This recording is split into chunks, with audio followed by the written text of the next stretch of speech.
Mayen call Menshia Government Hospital na ko be mreku ewo ho yenhwe anesefo ni midwife for strike ne yekoso ho ko bi wuti yenka ye mo akwaba Joso o strike ni ma na ho de o mo hwe bi na o magya bi afia me da se wo hwe bia ya gina ya aha eye Menshia Government Hospital no ewo Menshia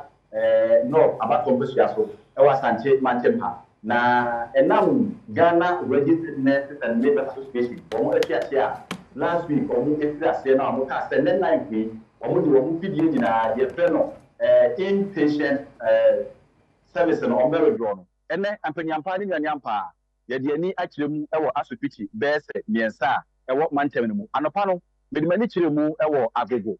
atonso agogo Government Hospital no ewo atonso area ho wiye metwa so de mani kiremu wo sentre so Government Hospital emprempren mi gina mo Menshia Government Hospital ha me no kasa na ene kan mani kire me kire atonso agogo ho na ye ko na nam se nurse fo no wo mo antimi amenti no na a doctor fo ni mpanifo wo se adwuma no abro mo so nti ayamfo bi a wo mo ededa ho no mpanifo hwe na wo mo enyi bi na wo mo enkofie na wo nso a ubetimi akọ private hospital no so no na wo de wani akire mu ewo ho ye firi ho no ye de ani akire mu ewo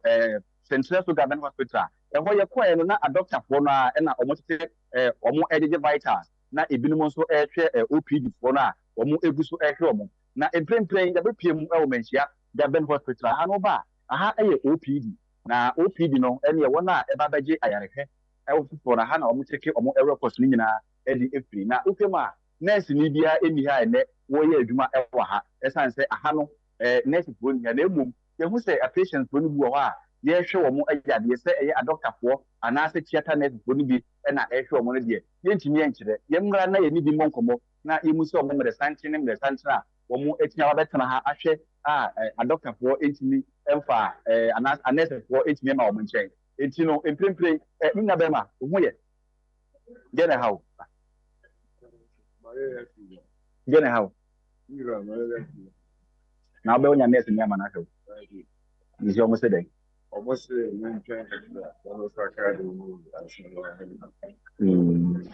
nti like ubusu twen na be hu nurse fo bu a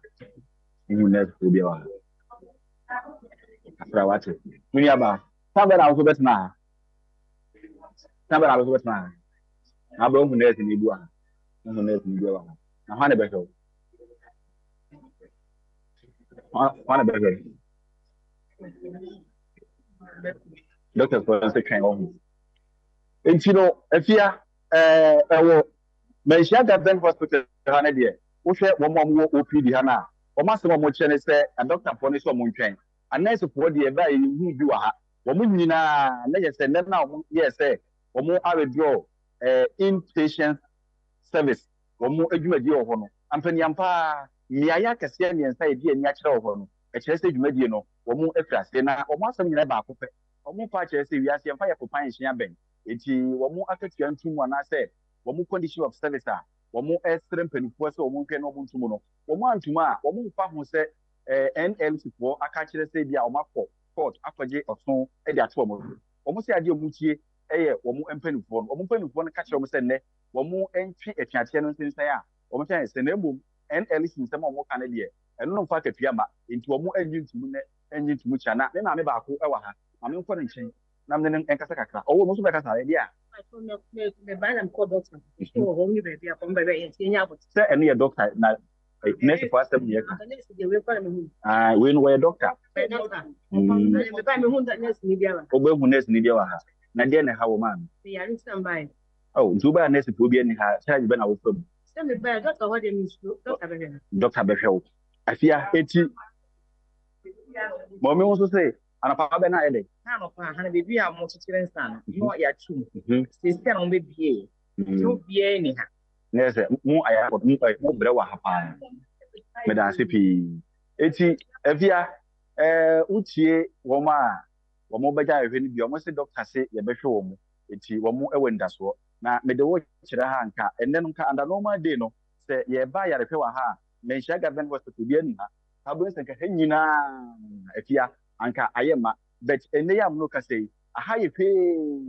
e che se mparodo na ba e be ka che se bia nurse ni ne ho nti no e hu hia kra se obesan ya ba ha nti make ma ka che people say nurse for strike no a wo mu efira se na wo twa mu no ebesi emprempre am no ka se ye fia enye sunja so bone pa e kan ka wo ma e be ja ya pe wo aban a se da do na mu yeah that's it bi ka che se yensa na medical ko anokra yeah that's it